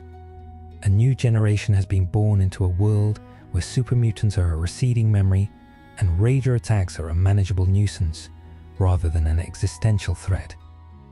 Elder Lyons has passed away, a revered founding father. His daughter Sarah now leads the Brotherhood, a pragmatic but weary commander, her youthful fire tempered by decades of responsibility. The Commonwealth is prosperous, secure, and dangerously complacent. The internal strife, however, has festered. The traditionalist faction of the Brotherhood, now led by a charismatic and ambitious paladin named Thorn, has grown in power. Thorn preaches a return to the Brotherhood's original tenets. He argues that the Commonwealth's reliance on the alien has made humanity weak, that the sharing of technology has diluted their strength, and that their destiny is to rule, not to serve. His message finds fertile ground among the younger knights, who have grown up on tales of the Brotherhood's glorious past and resent their role as mere peacekeepers for a civilian government. The political tension between Thorn's faction and the Commonwealth Council is a constant simmering threat. Clark, the Sentinel, has become a more remote figure. He is no longer needed for daily crises. His patrols are now vast, lonely sweeps of the Commonwealth's borders. He has watched the friends he made in the war grow old and pass on. He is a figure of history, a living legend that the children of the Commonwealth learn about in their lessons. The profound loneliness of his existence has deepened. He is a guardian of a people he can never truly join, his immortality a barrier that separates him from the natural cycle of life and death that defines the human experience. The raw, unstable power he absorbed from the reactor meltdown has stabilized over the years, but it has left him with a sense of his own immense, terrifying potential, a power he must constantly keep in check. It is from the West that the new threat emerges. For years, traders have brought fragmented, unbelievable stories of a vast, highly organized army modeled on ancient Rome that is conquering the tribes of the former American Southwest. They speak of a man who calls himself Caesar, who forges his conquests into a monolithic, slave-driving state known as the Legion. The Commonwealth Council dismisses these stories as wasteland folklore. They are too distant, too outlandish. Their world is the capital Wasteland, and their concerns are local. But the Legion is not a myth. Its forward scouts, frumentarii, have been operating on the fringes of the Commonwealth for years, observing, gathering intelligence, and reporting back to their master. They report of a stable, technologically advanced society, decadent and soft, and they report of its guardian, the being they call the Winged Man, the god of the East. To Caesar, this is not a threat, but an opportunity. His entire philosophy is built on the Hegelian dialectic, the synthesis of opposites through conflict. He has conquered the tribal savages of the West, forging them into a disciplined, unified force. Now, he faces his ultimate thesis, the decadent, technologically reliant society of the Old World, embodied by the capital Commonwealth.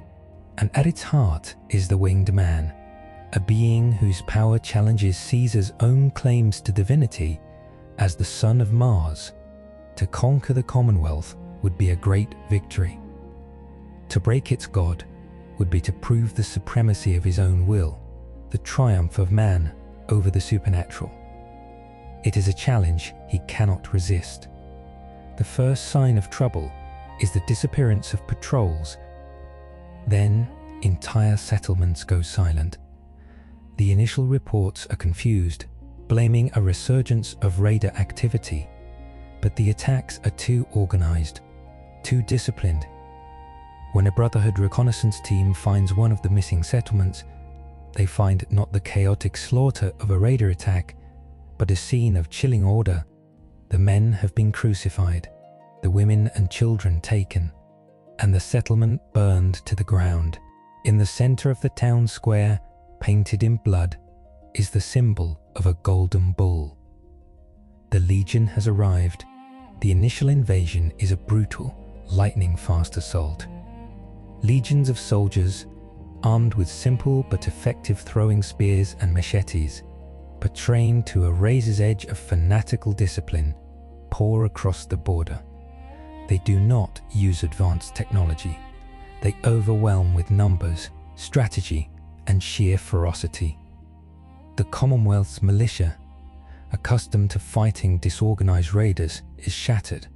The Brotherhood of Steel, for all its advanced weaponry, finds itself struggling against the Legion's tactics. The legionaries ignore casualties, charging into laser fire to engage in brutal close-quarters combat, where their numbers and fanaticism can win the day. Clark intervenes, and his first encounters with the Legion, he descends upon their war parties and scatters them, his power so overwhelming that they cannot stand against him. But the Legion is different from the Enclave. They are not reliant on technology. They are an army of men, and there are always more of them. And they do not fear him. They face him with a religious fervor, seeing him as a divine trial sent by Mars. Their centurions and legates observe his tactics, study his movements. They learn they cannot kill him, but they can work around him. They begin to operate in smaller, more dispersed units, avoiding direct confrontation with him. They wage a war of terror, targeting civilians, forcing Clark to be everywhere at once. For every legionary force he destroys, 2 more spring up elsewhere. He is a god, but he is only one man. He cannot be everywhere. The war strains the Commonwealth to its breaking point. The internal divisions erupt into open conflict. Paladin Thorn and his faction argue that this is the moment to seize control. He claims that the civilian government is incompetent and that the Brotherhood must take direct command of the war effort. He advocates for ruthless tactics, scorching the earth, conscripting the populace, and using the Brotherhood's most powerful weapons, regardless of collateral damage. Sarah Lyons opposes him, trying to uphold the alliance her father built, but her authority is slipping. The Commonwealth is beginning to fracture from within, even as it is being assaulted from without. Caesar has an agent deep within the Commonwealth, a frumentarius who has spent years infiltrating the Brotherhood of Steel. This agent approaches Paladin Thorn, preying on his ambition and his frustration. The agent offers Thorn a deal. The Legion will support his bid to take control of the Brotherhood. In exchange, Thorn must help them neutralize the Sentinel. The agent provides Thorn with something the Legion has spent years searching for, a weapon against a god. It is not a sonic cannon or an energy field. It is a small lead-lined box. Inside, resting on a bed of velvet, is a glowing green rock, a fragment of a meteor found deep in the deserts to the west. A meteor whose strange radiation is uniquely, agonizingly toxic to the Sentinel. Thorn, seeing his chance to remove the alien he has always despised and seize power for himself, agrees to the pact. The greatest threat to the Commonwealth is no longer the army at its gates, but the traitor within its walls. The state of affairs in the capital Commonwealth has become a complex tapestry of war, political intrigue, and impending betrayal. The war with Caesar's Legion has ground into a brutal stalemate. The Legion's initial blitzkrieg has been halted by the sheer impossibility of overcoming Clark's power in a direct confrontation. However, the Legion's commander, the brilliant and ruthless Legate Lanius, has adapted his strategy. He has abandoned attempts to take major fortified positions like the Citadel or Rivet City. Instead, he wages a campaign of attrition and terror along the Commonwealth's vast frontier. Legionary raiding parties, small and swift, constantly probe the borders, striking isolated farmsteads and small communities, then melting back into the wilderness before Clark can respond. Their goal is no longer conquest, but to bleed the Commonwealth dry, to stretch its resources, and to sow terror among its populace, undermining their faith in their protector. This strategy is brutally effective. Clark finds himself engaged in a constant, exhausting war against 1,000 tiny fronts. He flies from one end of the Commonwealth to the other, a blur of motion in the sky, stopping raids, saving villages. He is winning every single engagement, but he is losing the war. The psychological toll on him is immense. For every family he saves, he hears of another that was slaughtered because he was not there. The weight of his responsibility, the knowledge that every life lost is a failure on his part, presses down on him. His moments of solitude atop the Washington Monument are no longer peaceful. They are filled with the ghosts of those he could not save. Inside the Commonwealth, the political situation deteriorates. The war has exacerbated the existing social and political fissures. Paladin Thorn's faction within the Brotherhood of Steel has become openly seditious. Thorn uses the Legion's successful terror campaign as proof of Sarah Lyon's failed leadership and the civilian council's incompetence. He argues that the Sentinel, for all his power, is a reactive weapon, a shield that can only be in one place at a time. Thorn advocates for a new proactive strategy, Fortress Commonwealth. He proposes a massive withdrawal of forces to a smaller, more defensible core territory around the DC ruins, abandoning the frontier settlements to their fate. This territory would be ruled directly by a new Brotherhood Council, led by him. His platform is a potent mixture of fear, pragmatism, and xenophobia. He speaks of human solutions for human problems and quietly stokes resentment against the alien who, for all his power, cannot seem to win the war. Sarah Lyons finds her authority eroding daily. Her loyalty to her father's vision of a cooperative Commonwealth is seen by many of the younger knights as a sentimental weakness. She is caught between her duty to the Alliance and the growing insurrection within her own ranks. The Commonwealth Council is paralyzed by indecision, its members torn between supporting Sarah and appeasing Thorn's increasingly popular faction. The Commonwealth is on the verge of a civil war, a conflict that the Legion is actively encouraging through its agents. The Kryptonite is the key to Thorn's plan. He knows he cannot defeat Clark in a direct confrontation. He needs to incapacitate him, to remove him from the board, so that he can enact his coup. The Legion's Frumentarius has provided him with not just the material, but also the scientific data to weaponize it. Thorn's loyalist scribes, working in a secret laboratory deep within the Citadel's archives, begin to construct a delivery system. It is a specialized artillery shell, designed to shatter on impact and disperse a cloud of fine irradiated kryptonite dust. The dust would be inhaled by the target, poisoning him from the inside. It is a diabolical, insidious weapon. Thorn's plan is set in motion. He uses his position within the Brotherhood's command structure to leak false intelligence to Sarah Lyons, indicating a massive buildup of Legion forces preparing for a final assault on the key settlement of Rivet City.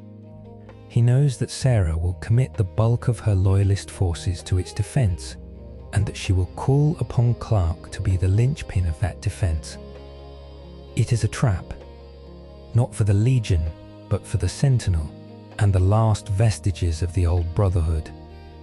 As the final battle for the Commonwealth looms, the thematic core of the conflict is laid bare.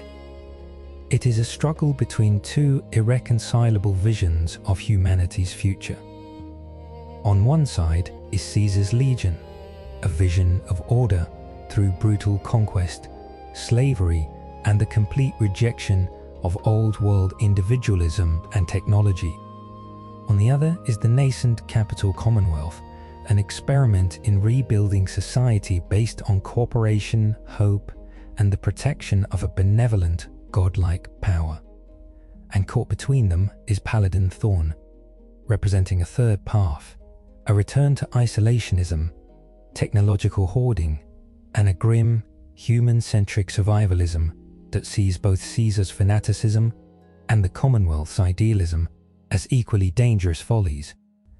Clark, the ultimate outsider, is the fulcrum upon which this entire conflict rests.